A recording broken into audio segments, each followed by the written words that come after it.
सायकॉलॉजीनुसार बुद्धिमान लोकांच्या 5 वेगळ्या सवयी.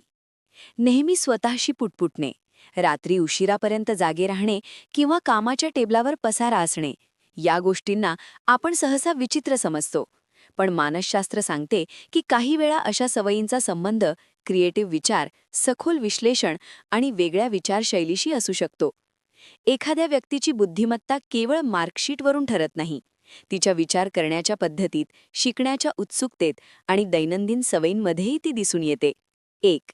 स्वतःशी बोलणे, सेल्फ टॉक.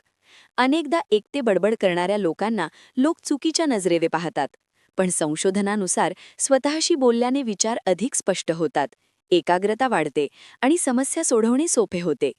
हे मेंदूला विचारांची मांडणी करण्यास मदत करते. 2. रात्री जास्त सक्रिय असणे. काही लोकांना रात्रीच्या शांत वातावरणात जास्त चांगली विचार सुचतात. बाह्य अडथळे कमी असल्याने मेंदू सखोल आणि क्रिएटिव्ह विचार करू शकतो. मात्र याचा अर्थ असा नाही की रात्री जागणारे सर्वच लोक जास्त बुद्धिमान असतात. हे प्रत्येकाच्या बॉडी क्लॉकवर अवलंबून असते. 3. छोट्या गोष्टी विसरणे.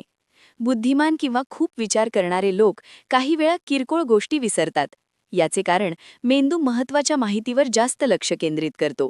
याला सिलेक्टिव्ह अटेन्शन किंवा सिलेक्टिव्ह मेमरी असेही म्हणतात. 4. पसाऱ्यात काम करणे. कामाचे टेबल किंवा खोली नेहमी नीटनेटकी नसेल तरी याचा अर्थ व्यक्ती गोंधळलेलीच आहे असे नाही. काही अभ्यासांनुसार थोडा विस्कळीत वातावरण क्रिएटिव्ह थिंकिंग वाढवू शकतो आणि नवीन कल्पना सुचण्यास मदत करू शकतात. 5.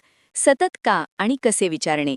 खऱ्या अर्थाने बुद्धिमान लोकांची सर्वात मोठी सवय म्हणजे त्यांची शिकण्याची भूक. ते प्रत्येक गोष्टीकडे प्रश्न विचारणाऱ्या नजरेने पाहतात आणि साध्या गोष्टींच्या मागचं कारण शोधण्याचा प्रयत्न करतात.